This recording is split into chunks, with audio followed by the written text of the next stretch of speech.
Bonjour tout le monde et bienvenue à ces capsules portant sur la construction d'histogrammes en statistique. Ici, on a un premier exemple qui représente le nombre d'heures consacrées à regarder la télévision par semaine. Donc, on a différentes classes de temps, intervalles de temps, 0 à 5, 5 à 10, etc. Et le nombre d'élèves concernés par chacun de ces intervalles.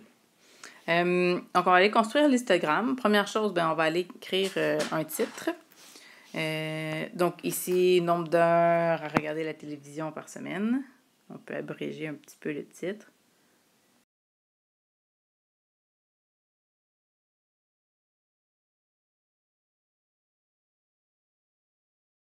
Par la suite, ce que je vais aller faire, moi, c'est dans le fond, aller ajouter des axes. Donc, je vais avoir un premier axe ici et je vais en avoir, dans le fond, un deuxième.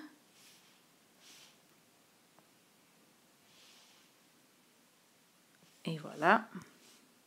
Et là, je vais aller identifier mes axes. Dans le fond, sur mon axe horizontal, c'est ma colonne de gauche. Donc, le temps ici, mes différentes valeurs possibles. Donc, le temps en heures. Et en haut, ça va être mon nombre d'élèves, qui représente ici mon effectif. Ici, j'ai des classes. Donc, ça veut dire que pour mon temps, donc, je vais respecter, dans le fond, l'amplitude de chacune de mes classes. Donc, ici, l'amplitude, c'est de 5 heures. Puis, je vais quand même essayer d'aller, de prendre quand même le plus d'espace possible ici dans mon quadrillage, dans mon graphique. Donc, si je compte mon nombre de cases que j'ai, là, j'ai 19 cases, puis je suis ici séparée en 6 classes. Donc, ça veut dire que chaque classe, en fond, va pouvoir prendre 3 cases d'espace. Donc, ici, je vais avoir 5, 10, 15, 20, 25 et 30.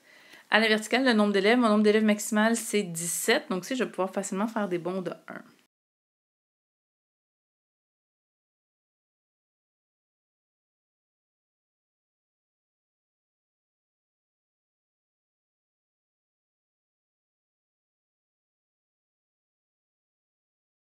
Voilà. Et là, je vais pouvoir placer mes descendants. Donc, en 0 et 5, j'ai 2 élèves.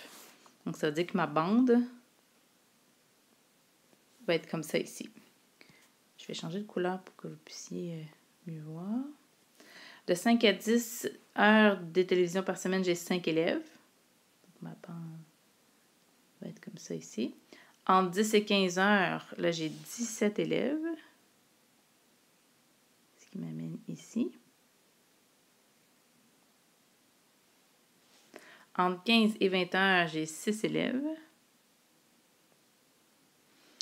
Entre 20 et 25 heures, j'ai 5 élèves. Et finalement, de 25 à 30 heures, j'ai un seul élève. Donc voilà, j'ai représenté ici mon tableau sous forme d'un histogramme. Donc l'histogramme, dans le fond, on peut voir comme étant des bandes, dans le fond, qui sont collées pour représenter là, chaque classe. Et on peut voir visuellement, là, clairement, là, que la classe de 10 à 15 heures est vraiment là où il y a le plus grand nombre d'élèves. On va faire un deuxième exemple. Dans cet exemple, on parle de montant d'argent inscrit sur les chèques encaissés au cours d'une journée. Alors, j'ai déjà inscrit le titre et j'ai identifié les axes. Donc, le montant ici à l'horizontale et le nombre de chèques à la verticale. Les montants d'argent ici varient là, de 50 à 300 $. Et ici, on a 5 classes avec chacune une amplitude de 50 $.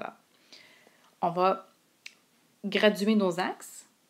Pour l'axe horizontal, donc ici, on part à 0. Je m'arrange jusqu'à 300 $. Donc, si je veux pouvoir bien graduer, dans le fond, je vais pouvoir faire des bons de 50, comme j'ai pour mes classes. Donc, on va aller faire ça.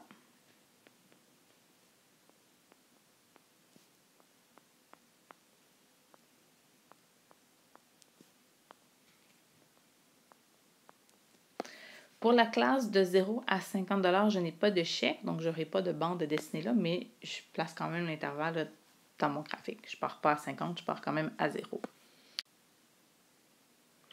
Pour mon nombre de chèques qui correspond ici à mon effectif, je vais regarder, je ne pourrais pas faire des bons de 1 puisque mon maximum de nombre de chèques est de 26.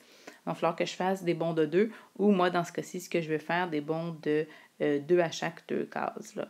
Des bons de 4, pardon, à chaque 2 cases. Donc, si je vais avoir 4...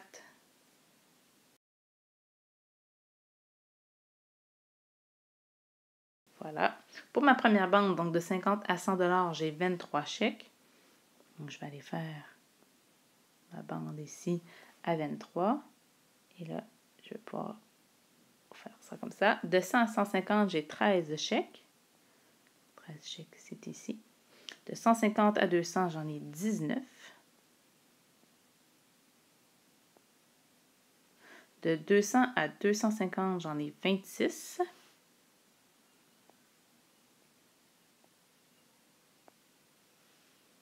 Et finalement, de 250 à 300, j'en ai 7. Et voilà, j'ai complété mon histogramme.